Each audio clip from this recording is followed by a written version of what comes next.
There used to be this old rundown house near where I lived. It's now been knocked down, but it used to be in this empty gated lot. We used to hear all sorts of rumors about this house, that homeless people lived there, that the previous owner was murdered, or that it was a drug den. One night around 10:30, we were drinking and messing around on the beach nearby. We had ran out of beers, so my friend who had a fake ID went to get more from the Tesco just up the road. When he got back, he mentioned that he had walked by the house and thought that it would be cool to go inside. We joked about it, but eventually decided to make our way over. To be perfectly honest, I didn't want to go in, and I was hoping there would be a locked door or something preventing us from going inside. Unfortunately, I was wrong, and there was no door on the house at all, so we were able to walk right in. The first thing I noticed as we stepped inside was a very strong smell of piss, and there was dirt all over the floors. We went into the first room on the left, which used to be a living room. We could barely make out the shape of the old sofa frame from the streetlight that was coming through the window. There was garbage all over the floor. Beer cans, chip bags, syringes, you name it. This alone should have been a sign for us to leave immediately, since this place clearly wasn't abandoned. But being the stupid kids we were, we left that room and continued into the kitchen, which was similarly littered with garbage. We continued quietly exploring the first floor of the house until we were confident that we were the only ones there and started to ease up a bit. I was in the kitchen with my friend who was trying to pry open the fridge, but it was fastened shut. I refused to try myself since it was so filthy. He broke off a piece of the banister on the stairs and used it as a lever. He was making a fair amount of noise, whacking and scraping the edges of the fridge with it. In between the noises he was making, we both heard a creaking sound from upstairs and froze. We quickly ran to the living room where the rest of our friends were. I was already panicking at this point. We let our friends know what we had heard, and we all agreed that it was time to leave. Trying to be brave, we quietly, but quickly, made our way to the front door. As we were walking out, we heard another creaking, but this time, it came from the top of the stairs. I was at the back of the group, and when I turned around, I could just barely make out the silhouette of a person on the stairs, at which point I shouted for everyone to get the fuck out immediately. We sprinted out of the house and hopped the outdoor wall, then hid behind it to stare at the front doorway. A man stepped out of the house, then, after a moment, turned around and went back in. I couldn't see exactly what he looked like, but he definitely didn't look homeless, and I didn't recognize him as any of the local homeless guys we were familiar with. We hurried back to the beach and drunkenly started coming up with theories. Two of the guys were adamant he had a knife in his hand, and that they could smell something rotting in one of the rooms, claiming he must be a murderer, and that one of us could have been his victim that night. Regardless of whether or not this is true, I still get chills thinking about it to this day, and I don't think I've ever been more scared in my life.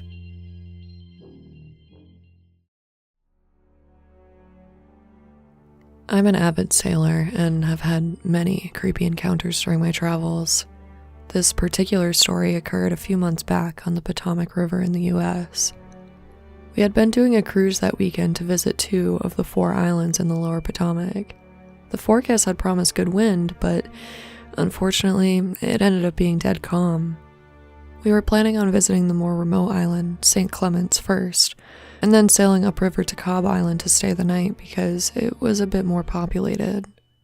With the wind being as low as it was, we had to give up on our sailing attempts and began motoring. Without the wind to help us along, we were progressing at a slow crawl. The second boat ate through its fuel tank in no time, forcing us to stop at Cobb Island first. We decided to modify our plans and stay at St. Clement's instead, which would end up proving to be quite the uncomfortable experience. Once we finished refueling, we set off towards St. Clement's. The boat I was on was old and moody, so in the 90-degree heat that day, It started to overheat, forcing me to slow down even more. Before we knew it, the sun began to lower on the horizon, and we were set to arrive at night instead of in the afternoon as we had originally planned. Being the experienced sailors we were, we didn't think this would be a problem, so we just continued on down the river. We finally arrived and tied up at the end of the ferry pier, a moderately sized pier, about 100 yards long, on the northeast side of the island. It was getting pretty dark, but we were still restless, so we decided to set off and explore. It was a new moon that night, and none of us had brought flashlights, so we found ourselves in complete darkness soon after embarking down a grass road. About 15 minutes into our walk, we saw a fire in the distance and heard voices. As we walked towards it, we made out a group of 6 drunks, which was odd, since we hadn't seen any other boats on the pier. They called out to us, but we felt uneasy and decided to keep walking. We reached the south shore and still didn't see any other boats. Odd. The island was pretty eerie. Feeling overall creeped out, we decided to return to the boat to retire for the night. We ended up walking by the group again. They were wrestling and started calling out to us, asking us to come over. We declined, but they started to get belligerent. We picked up the pace, but 2 of them started to follow behind us.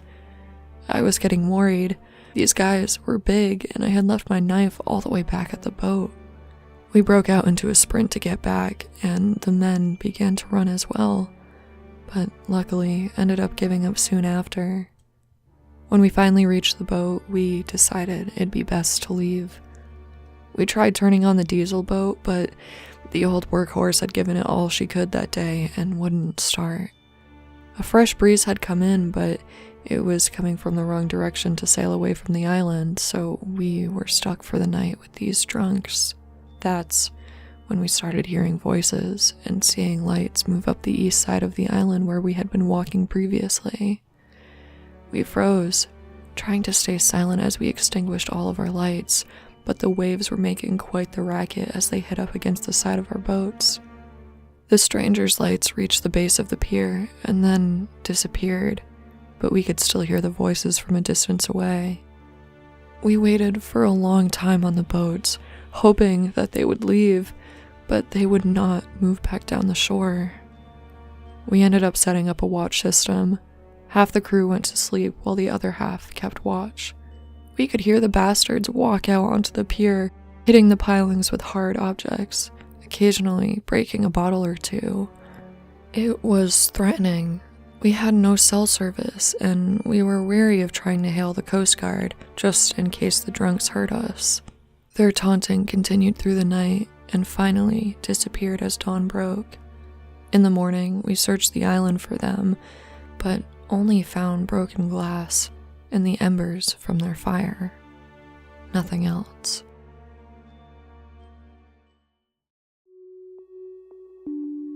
My aunt and uncle used to have a seasonal campsite at a small lake about 3 hours from my town when I was a kid.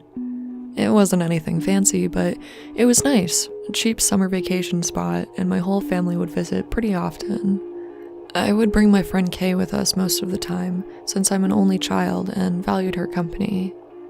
Since the campground was so small, it really felt like home. We knew most of the people around the lake by name, and they knew us too. The campground staff had grown accustomed to seeing Kay and I riding our bikes, eating ice cream, and terrorizing frogs down by the water, and they were all very friendly to us. Since Kay and I both grew up in a small Canadian town, we were used to the type of neighborhoods where everyone waves when you drive by on the street, no one locks their doors, and everyone is your friend. One summer day when I was 13, we were down by the water around sunset. We were sitting on the dock, dipping our toes in the water before heading back to the campsite for supper. We were feeling spent from a day of roasting in the sun, biking, and catching frogs. Right before we were about to leave, a disheveled man, around 40 or 50 years old, approached the dock behind us. Being the friendly young rural girls we were, we both waved hello and exchanged pleasantries with him. He continued to approach us, chatting politely about the weather and other small talk. He was wearing dirty jeans and a stained beer t-shirt, the kind he used to get for free in a box of beer back in the early 2000s. He had straggly, greasy hair and was missing a tooth. His appearance alone might have set off red flags for some people, but we were from a small town, and honestly, this dude looked like half of my dad's side of the family, so neither of us were fazed. During our conversation, he eventually sat down beside me on the dock, dipping his feet in the water alongside ours. We continued chatting, and he asked some casual questions about what we had been doing that day, where our campsite was, who our parents were, that kind of shit. When I told him who my parents were, he brightened up and said he knew them and that they were friends. We probably should have been smarter than to continue talking to him, but I had always felt comfortable talking with adults, so I didn't bat an eye at the conversation. Plus, he knew my parents. What could go wrong? Eventually, he started talking about his love of boating and pointed to a boat off the dock. It was a fancy one, with gold, glittery finish. He asked if we liked it, and we both nodded excitedly. He told us it was his boat, and that it was the fastest and coolest boat on the lake. He then asked if we had ever been to any of the secret islands on the lake. Kay and I looked at each other. Then we both shrugged and said no. I remember thinking how odd this was, since the lake wasn't very large, so the idea of a secret island seemed strange, but hella enticing. He told us he owned one of the islands and asked if we wanted to come check it out with him. We hesitated slightly, but ultimately decided we would go for a fun boat ride. By this time in the afternoon, the sun was just a slight orange glow slipping down into the horizon. As we stood up to go towards the boat, my uncle came down the hill towards the lake in his truck. He honked the horn and yelled for us to get our asses in. We remembered then that we were supposed to be home by dark, so we knew we were in some shit. He threw our bikes in the bed of the truck as we climbed in. As we drove away, he interrogated us about who this man was, and we told him all about the boat and the fact that he knew my parents. Kay pointed out his boat to my uncle, and he told us sternly that it belonged to Phil, the owner of the lake convenience store, who was definitely not the man we were talking to. When we told him the rest of the story, he ended up confirming my suspicion that there were no islands on the lake. Hearing this, we both felt freaked out, which only got worse when we told my parents about this man, and they said they had no idea who he was. My mom lectured the shit out of us and told us he probably wanted to wear our skin like a mask. Who knows what his actual intentions were, but I'm glad my uncle came to get us at the right moment that day. This all happened in July of 2004. I was 12 at the time, and my parents had taken me to Kona, Hawaii, the Big Island. Needless to say, it was an amazing time, and it was just about the last place I would have expected to experience something creepy. On our second to last night there, my parents and I were tossing a ball around in the ocean. I threw it a bit too far past my dad, and a kid around my age behind him caught it. We invited him to join, but my parents got tired after a bit and went back to the beach. The kid introduced himself as Jason, and we continued playing for a while. He told me he lived in Los Angeles and that he was headed home the next day, just like we were. A woman, who I assumed was his mother, was walking around the shore taking pictures of us. I saw my mom walk up and try to start a conversation with her, but the woman completely ignored her. Once it started to get dark, we went back to the beach, but didn't see Jason's mother anywhere. After searching all over, we headed back to the hotel, which was behind the section of beach we were on. There was a pool and a bar between the hotel and the beach, so you could vaguely see the sand and water through the palm trees from most of the room windows, but you wouldn't have been able to keep an eye on your child from there. My parents and I took Jason up to his room to see if his mother was there, and he said hi to a man on the way, as if he knew him. My mom and I asked if the man was his dad, but Jason awkwardly told us that his father ran off 5 months after he was born. We went up to Jason's hotel room, and we knocked on the door several times. We could hear the TV on, but no one answered. Not sure what to do, but feeling quite hungry, we all decided to go to the downstairs restaurant to eat. Jason used the phone in the lobby to call his mom and leave a message to let her know where he would be. We had a great time, eating buffalo wings and drinking soda and talking about our favorite cartoons. He seemed just like any other kid, but I got some weird vibes from him. Like when we had been playing in the ocean, one of our floats got taken away in the waves, and he went off swimming after it way too far. My dad called for him to come back, but otherwise, who knows how far out he would have chased it. The waves were big enough where he was headed that I was honestly afraid he could have drowned. After we ate, we realized it had been about 3 hours since we had seen any signs of his mother. When we headed back to the lobby, she was by the concierge, screaming at us that she had called the police. They arrived rather quickly, and we told our story, letting them know that Jason had left a voicemail for her when he couldn't find her earlier that day. The whole time we were talking to the cops, Jason's mother was repeatedly shouting things at us. I don't recall Jason saying much of anything throughout the entire interaction. Eventually, the situation died down, and we went back to our room, placing a desk in front of the door just in case. Fortunately, we didn't run into them again for the rest of our stay. I hope Jason is doing okay, but I'm really glad we never saw his mother again.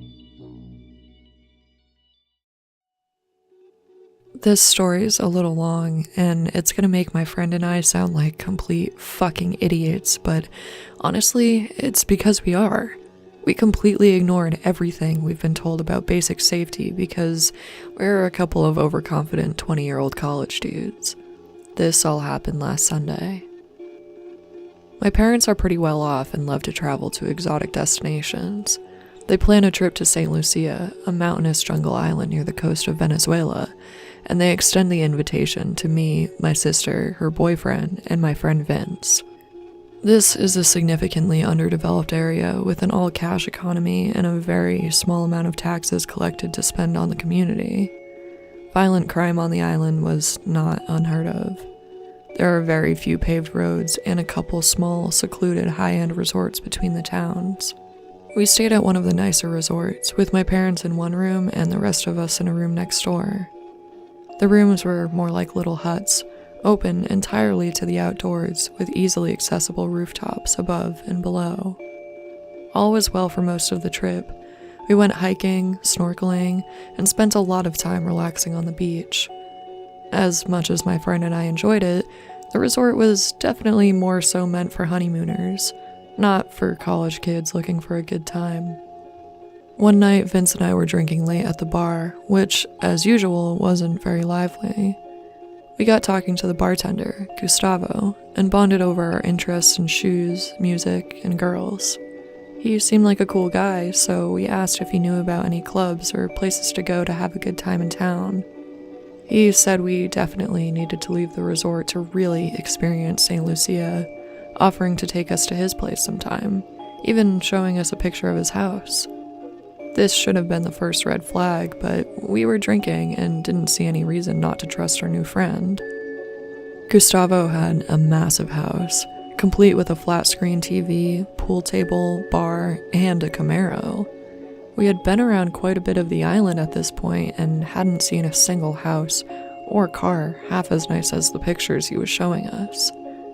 We got excited and told him we were definitely interested and that we'd let him know later when we could go. The next day, we got a text from Gustavo in the afternoon saying that the boat was at the dock to pick us up. This was a little strange since Vince and I never actually agreed on a time with him.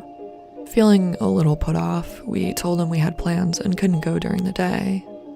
This seemed to piss him off a little bit, and whenever we saw him around the resort, he was way less enthusiastic and ignored us when we tried to say hello. The following day, however, Gustavo was off work and was texting us like we were best friends again. He asked if we could come to his place because he was making pizza and had girls and drugs lined up for a good time. I've never done coke before, but Vince has, I was slightly worried about being around the drugs, but I figured I could just say no like I learned in Dare and still have a good time. Knowing that my parents would never approve, we told him we could only go after they went to sleep around 10 at night. He agreed, but was definitely annoyed with us and made it sound like we owed him or something. Still worried about the drugs, I felt pressured that it would be rude to bail on him twice. As 10 o'clock rolled around, my parents went to sleep, and my sister and her boyfriend went elsewhere for the night. Vince and I finished up pre-gaming at the bar near the dock until it closed for the night. It started to get pretty dark, and soon enough, we were the only ones down at the dimly lit beach. This was when things started to get sketchy. Around 10:45, we got a call from Gustavo, telling us that the plans had changed since the boat taxi was no longer headed to our resort. He said his friend was coming by to pick us up, and that the fare would be quite a bit more expensive. Around $100 plus tip. Apparently, his friend also had a temper and was in a hurry, so Gustavo warned us not to piss him off. The unfamiliar flat and low tone of his voice he used during the call sent chills down our spines, and suddenly we knew we were in serious trouble. We only had $140 on us together, so we agreed we would wait for the boat, give him the cash, but tell him we couldn't go anymore, hoping that this would be enough to get us out of the situation. A few minutes later, we got another call from Gustavo to say his guy was going to be late because he had some drop-offs to make. He also warned us that if we weren't on the dock when he got there, he'd be coming to room 17 to get us. Room 17 was where my parents were staying, so Vince and I immediately started freaking out. Vince was on the verge of throwing up. Trying to stay calm, I suggested that we hid our phones and wallets nearby, just in case this guy was going to mug us. There was no one on the beach at this point. I could barely make out some small boats far out in the bay, but they hadn't moved in a while, and didn't make me feel any safer. We were standing on a small rock peninsula at the side of a cliff, surrounded by black water, with a single, dim lamp overhead. There was nowhere to run or hide, and my family could be in danger even if we tried.